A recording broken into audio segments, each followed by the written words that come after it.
특별히 우리가 이렇게 살다 보면은 나라와 나라 사이 또는 뭐 어떤 도와 도 사이 경계를 할 때 강을 이렇게 중심으로 해서 나눠져요. 그리고 또 돌아가서 항상 우리 사람들이 새로운 세계를 이야기할 때는 강을 두고 이야기해요. 육지는 우리가 평범하게 걸어가지만은 강은 육지와 또 다른 거죠.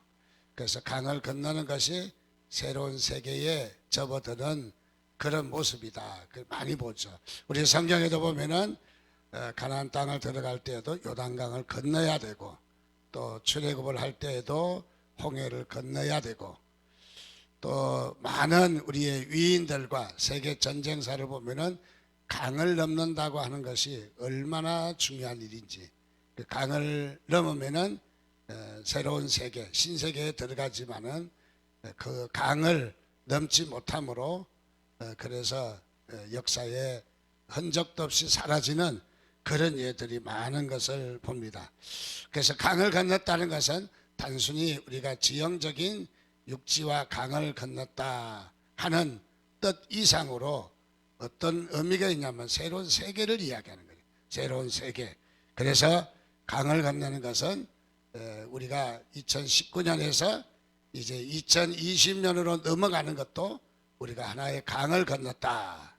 그래서 우리가 늘 광야에서만 우리가 살 수 없잖아요. 이제는 하나님은 당신의 백성들이 광야를 넘어서 이제는 가나안 땅에 살기를 원하시거든요. 가나안 땅은 축복의 땅이에요. 가나안 땅은 젖과 꿀이 흐르는 땅이에요. 가나안 땅은 자유가 있는 땅이에요. 그래서 이 가나안 땅을 갈 때 요단강이라고 하는 이 강을 넘어서야 되는 것이죠. 그래서 이 강이라고 하는 것은 너무너무 중요한 그런 의미가 있습니다. 특별히 줄리어스 시저는 갈리아 지방을 정복하기 위해서 출정했을 때 자기 휘하 군단을 이끌고 로마를 향해서 진군해 오다가 루비콘 강을 만나게 되었습니다. 이 강은 시저의 지휘관 아래에 있는 지역과 또 그가 넘어갈 수 없는 바로 로마 이렇게 사이에 있는 경계선이에요. 경계선. 그래서 이 강을 루비콘 강을 건넜다는 뛰어들었다는 얘기는 이제는 월권 얘기를 했다는 거죠. 그래서 강을 넘지 않으면은 또 새로운 그 전쟁을 새로운 나라를 더 건설할 수 없는 바로 그런 것이죠. 그래서 강 앞에 와서 시자는 많이 망설였지만은 그러나 그는 그 강 앞에서 이런 이야기를 합니다. 다름이 아니라 이제는 주사위는 던져졌다. 이제는 주사위는 안 갈 수도 없고 갈 수밖에 없는 그런 형편에 이르렀다. 그래서 제일 먼저 말을 몰고 강물로 뛰어들어서 강을 건너기 시작해서 결국은 이 시저는 이제 이 전쟁을 수행을 해야만 하는 바로 이런 시점에 오게 된 것입니다. 자, 사람이 강을 건넌다는 것은 단순히 육신 이상으로 정신이나 역사적으로 중요한 의미를 갖고 있다라는 것이죠. 저는 오늘 성경의 인물을 보면은 잘 알고 있는 여러분의 그 인물입니다. 야곱입니다. 야곱도 역시 그에게는 인생의 강이 있었습니다. 그것은 야복강입니다. 이 야복강을 어떻게 건너가느냐. 그래서 야복강 도하 작전이 오늘 말씀에서 잘 이루어지는 것을 봅니다. 20년 전에 맨손으로 고향 땅을 떠났던 그가 이제 그는 금이 환영하며 그야말로 두 아내와 여러 자식들을 거느리고 그리고 가축을 두 떼나 거느리고 거부가 되어서 고향 땅 가나안으로 돌아옵니다. 자, 이런 귀한 길에 야곱은 야복강을 만나게 됩니다. 자, 이 야복강을 이제 만나서 이 강을 건너야 합니다. 강을 건넌다는 것은 우리가 배나 또는 다른 것을 통해서 건널 수도 있겠지만은 그러나 야곱에게는 강을 건넌다고 하는 것은 좀처럼 그렇게 쉬운 일은 아니었습니다. 매우 심각한 문제가 있었습니다. 그것은 다름 아니라 강 건너에 형 에서가 군사 400명을 이끌고 그리고 야곱을 향해서 마주 오고 있다는 이야기를 듣게 되었습니다. 에서는 분명히 20년 전에 야곱에게 속임을 당한 데 대해서 분노를 느끼고 그야말로 그는 언제나 이 야곱을 치기 위해서 군사를 훈련하고 그리고 이제 대기하고 있었던 것이죠. 아닌 게 아니라 야곱이 돌아온다는 바로 그런 소리를 듣게 되었던 것입니다. 야곱은 그 약복 나루에서 그야말로 인생의 기로에 서게 되었습니다. 강을 건넌다는 것은 시저처럼 그야말로 잘못하면은 자신의 인생이 완전히 다 이제 패망하게 된다든지 또는 이 강을 잘 건너면은 또 최대의 분수령이 될 수 있는데 어쨌든 강이라고 하는 것은 큰 어려움이 있었던 것이죠.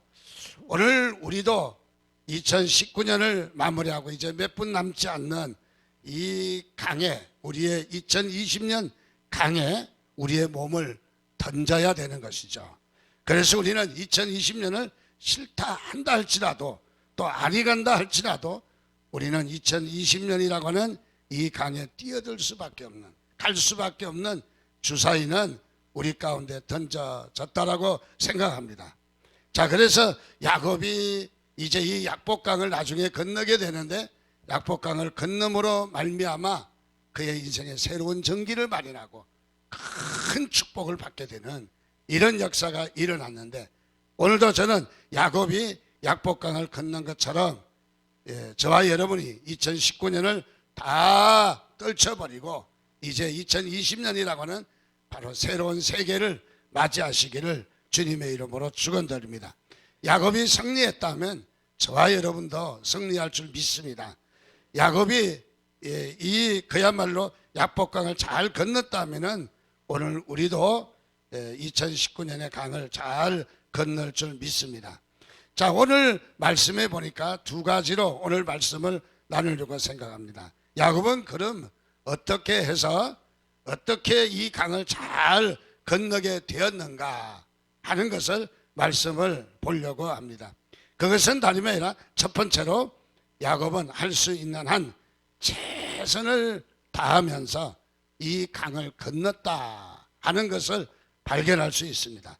야곱은 약복강을 향하여 가는 도중에 자기의 종들을 앞서서 데려보냅니다. 그리고 형 에서가 그야말로 이렇게 이야기를 합니다. 다름이 아니라 400명의 장정들이 군사들이 이끌고 오고 있다는 소식을 듣고 야곱은 바로 이 그야말로 에서의 심히 두렵고 답답했습니다. 어찌할 줄을 모르는 바로 그런 어려운 지경에 도달하게 된 거죠. 그래서 야곱은 다시 돌아갈 수도 없는 이런 처지에 난관에 처하게 되었습니다. 7절과 8절 말씀해 보니까 자기와 함께한 종과 양과 소와 약대를 두 떼로 나누었다. 두 떼로 나누어서 에서가 와서 형이 한쪽을 치면 남은 한 떼라도 건지려고 또 이쪽을 치면 이쪽이라도 그래도 손해를 최소화시키려고 어쨌든 야곱은 그런 꾀를 부렸던 것을 봅니다. 어떤 사람은 야곱의 이런 모습을 보고 참으로 꾀가 많다, 간사하다 그렇게도 말할 수 있지만은 그러나 우리는 성경을 그렇게만 볼 수 없다라는 것이죠. 야곱은 여기에 또 다른 대비를 했다라고 말할 수 있습니다. 또 더 나가서 야곱은 어떻습니까? 그는 형을 위해서 선물을 준비하고 이 선물을 준비하는데 한꺼번에 이렇게 다 안겨주지 아니하고 조금씩 이렇게 몇 대를 나누어서 이렇게 주게 되는데 첫째 때가 지나가면 둘째 때, 셋째 때, 넷째 때 이렇게 선물을 나누어 줬던 것을 우리가 볼 수 있습니다. 그리고 이 종들에게 사전에 교육을 시켰습니다. 이것은 형 에서를 위해서 준비한 선물이라고. 자, 이렇게 야곱이 선물을 나누어서 조금씩 이렇게 나누어서 선물을 하게 했던 것은, 이것도 역시 야곱은 철저하게 준비한 것을 발견할 수 있습니다. 그것은 다름이 아니라 20년간 묵은 이 상처가, 이 형의 분노가, 이 아픔이 한 방에 끝나지는 않는다는 거죠. 그래서 조금씩 선물을 주면서 형의 마음을 누구뜨리려고 하는 바로 이 야곱의 모습을 발견할 수 있습니다. 자, 그러므로 이 야곱은 다름이 아니라 이 약복강을 건너는 그 야곱에게는 어떤 마음이었느냐 하면은, 이 약복강을 건너서 형 에서를 맞이할 철저한 준비를 했다는 거죠. 철저한 준비를. 오늘 우리가 2020년을 맞이하면서 하나님께서도 저와 여러분에게 철저하게 준비된 사람을 쓰신다는 거죠. 철저하게 준비. 그래서 우리는 오늘 이 야곱의 모습처럼 철저하게 준비하시기를 바랍니다. 잘 준비한 거. 우리 육상 선수가 출발할 때에 숨 하나까지 호흡을 조정해 가면서 우리의 몸이, 자세가 그야말로 준비 땅 하는 그 타이밍에 불과 몇 초밖에 안 되는 그 시간에도 정열을 다해서 그야말로 준비하는 것처럼, 오늘 우리가 2020년을 우리가 준비 없이 들어선다 하면 그럭저럭 가다가 몇 개월 또 이것도 안 되고 저것도 안 되니까 포기하다 보면은 한 해를 또 그냥 다 버리는 그런 경우가 우리에게 있을 수 있다는 것이죠. 여러분, 준비 잘 하시기를 주님의 이름으로 축원드립니다. 저는 야곱이 무엇보다도 약복강 도하 작전에 성공을 하고 그야말로 그에게 새로운 길을 낼 수 있는 것은 다름이 아니라 준비를 잘했다, 그렇게 결론을 내리고 싶습니다. 두 번째는 야곱에게서 또 하나의 이 강을 건너며 새로운 전기를 마련할 수 있는 것에서는, 또 이 야곱에게 볼 수 있는 것은 무엇보다도 하나님께 기도드리면서 응답의 확신을 가지고 이 강을 건넜다 하는 것입니다.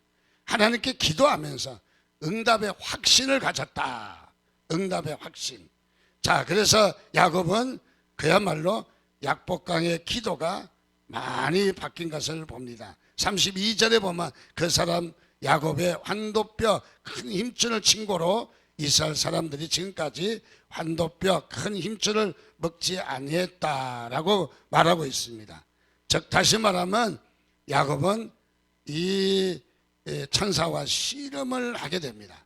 씨름을 하는데 그의 환도뼈가 부러질 정도로, 그야말로 환도뼈가 어디입니까?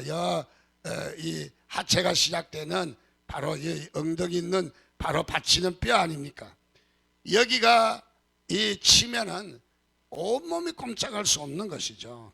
그야말로 이제는 남은 것은 죽을 힘밖에 없는 그런 처지 아닙니까?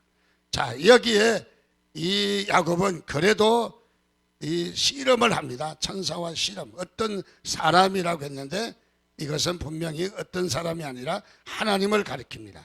하나님과 맞대서 싸웠다는 것은 아니죠. 여기에 씨름했다는 것은 무엇을 이야기합니까? 그것은 다름이 아니라 얼마나 간절한 심정으로 그야말로 하나님의 사자를 붙들고 늘어졌던가. 즉 다시 말하면 바로 야곱에게 하나님이 축복하시지 아니하면은 절대로 그야말로 에서를 만날 수가 없다는 것이죠. 그래서 얼마나 간절함이 있는가 하는 것을 발견할 수 있습니다.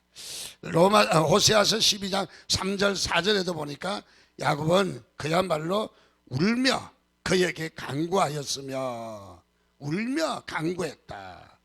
야곱은 그야말로 그의 씨름이 울면서 간구했던 것을 봅니다. 자, 이 씨름의 과정이 잘 나타나 있는 것이죠. 얼마나 야곱은 간절하게, 그리고 그 씨름 가운데서 이 하나님의 사자가 내 이름이 무엇이냐 물으니까 야곱입니다 라고 말하니까 다시는 야곱이라 하지 말라. 야곱은 간사한 자거든요. 야곱은 발 뒤꿈치를 잡았다, 그런 뜻이거든요. 그런데 여기에 이스라엘이라 하라. 이거는 이스라엘이는 하나님과 사람으로 더불어 겨루어 이겼다. 이것은 바로 하나님과 더불어 이겼다라는 새 이름. 지금도 이 야곱의 이름을 따라서 저 이스라엘 국가가 이스라엘이란 바로 이런 나라의 이름을 갖고 있게 된 것이죠. 자, 야곱은 어떻습니까? 그야말로 그는 하나님 앞에 자세가 많이 달라진 것을 볼 수가 있습니다. 야곱은 어떻습니까? 지금까지 그의 생애는 어떤 삶을 살았습니까? 그것은 뭐든지 당신이 해야 되고 당신이 그야말로 얻어야 되고, 그리고 남의 것을 빼앗으라도 자기 것으로 삼으려고 했던 것이 야곱의 모습입니다. 심지어는 그야말로 이 축복권을 팥죽 한 그릇에 아주 헐값에 사들이는 아주 이 간사한 모습입니다. 그리고 그는 야곱에게는 이 그야말로 간사함과 말할 수 없는 바로 이런 면들이 많이 있었습니다. 자, 이 가운데서 야곱은 오늘 이 말씀에 들어서서 참으로 바뀌어진 것을 발견할 수 있습니다. 자, 당신이 내게 축복하지 아니하면 나는 가지 않겠다. 야곱은 이제 축복의 근원이 어디인 것을 분명히 알게 되었습니다. 그것은 지금까지 자기와 간사하고 속이고 또 그야말로 헐값에 팔아먹고 이런 간사한 사람이 아니라 이제는 축복의 근원이 바로 당신에게 있다. 하나님에게 있다. 야곱은 아주 축복에 대해서 확신하고 있는 것을 봅니다. 여러분, 2020년에 하나님 앞에 받으셔야 될 축복의 그야말로 그림을 확실하게 그리시기를 주님의 이름으로 축원드립니다. 어떤 사람은 기도가 이 확신이 되어 있지 않아요. 그저 기도는 하기는 하는데 어떻게 기도하는지 기도에 대해서 확신이 없다는 거예요. 그래서 어떤 사람이 이런 얘기를 했어요. 다름 아니라 하나님, 금년에는 내 지갑은 두툼하게 하시고 내 몸매는 날씬하게 해 주십시오. 그렇게 기도했는데 기도에 대해서 확신하는 바가 없어서 하나님이 이 기도를 들어주기는 들어줘야 되겠고, 이 어떻게 기도했는지 잘 몰라서 하나님 바꿔서 축복했대요. 그래서 지갑은 날씬하게 하고 몸은 뚱뚱하게 했다는 거예요. 예. 무엇입니까? 우리가 기도에 대해서 어쩌면 너무 확신이 없는 것 같아요. 그저 해주면 좋고 하나님 도와드리려고 말하지 마시고 여러분들이 하나님 앞에 확신하는 바로 그런 기도가 있기를 주님의 이름으로 축원드립니다. 자, 그래서 2020년은 하나님께서 여러분에게 주셨습니다. 이미 이제 몇 분이면 접어들습니다. 접어든다는 것은 하나님께서 여러분들 주신 것입니다. 그래서 2020년에 하나님께서 나에게 어떤 축복을 주실 건가, 여러분들 그 기도의 제목을 확신하시기를 바랍니다. 그래서 먼저 우리가 새해를 접어들면서 우리에게 중요한 무장은 바로 준비하는 겁니다. 새해를 준비하지 않는 자는 절대로 우리가 정복할 수 없어요. 그래서 준비를 해야 되는 거예요. 어떤 싸움을 싸우고 무엇을 위해서 준비해야 되는가를 먼저 준비하시기를 바랍니다. 두 번째는 우리가 기도에 확신을 가지시기 바랍니다. 이제는 우리가 사람이 아니라는 거죠. 이제는 우리가 속여서 내가 가로채서 얻는 것이 아니라는 거죠. 우리에게는 하나님이 도우신다는 것을 믿으시기를 바랍니다. 그래서 2020년 하나님께서 여러분들에게 큰 도움의 축복이 있기를 주님의 이름으로 축원드립니다. 여러분, 반드시 응답이 일어날 줄 믿습니다. 새해는 축복받을 줄 믿습니다. 새해는 건강할 줄 믿습니다. 새해는 하나님이 함께 하실 줄 믿습니다. 어디를 가든지 여러분들 버리지 아니하시고 함께 하시는 하나님을 여러분 믿으시기를 주님의 이름으로 축원드립니다. 기도하겠습니다. 우리 다시 한번 두 가지 다짐을, 오늘은 우리 두 가지 다짐을 송구 영신 예배 이제 2020년 곧 우리가 맞이하면서 첫 발걸음부터 하나님 앞에 우리가 통성으로 함께 우리가 기도했으면 좋겠습니다. 하나님, 그렇습니다. 우리들을 오늘도 축복하여 주옵소서. 승리의 2020년이 되기를 원한다고 우리 주여 한번 무릎짓고 기도하겠습니다. 주여, 아버지 하나님, 은혜를 감사합니다. 크신 은혜로 오늘도 저희들 가운데 아버지 함께 해주심을 감사합니다. 새해라고 하는 강을 건너기를 원합니다. 새 강이 나에게 주어졌습니다. 이 강을 건너게 하여 주옵소서. 축복의 강을 건너게 하여 주옵소서. 하나님의 복된 이 강을 건너도록 하나님의 저희들